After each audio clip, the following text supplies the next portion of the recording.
What's going on, everybody? Now, for this prank, what I'm gonna do is I'm gonna be dressed as Leatherface this year tomorrow on Friday.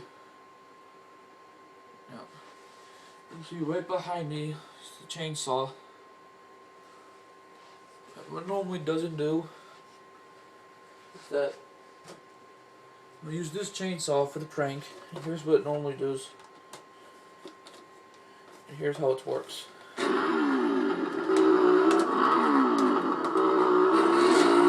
The chain moves at the same time. After this video, you might see people get mad at me, or some people might laugh at it. Without further ado, this is the Nevada Chainsaw Massacre prank. Hope you guys enjoy. I know.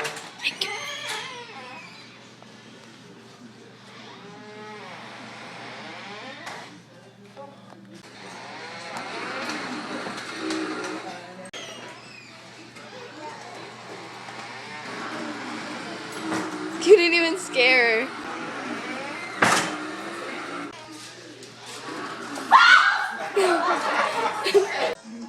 Thanks for watching, guys, and I hope you like this next video. Please subscribe to Danebo's channel. He'll be sure to thank you for it. Have a nice day.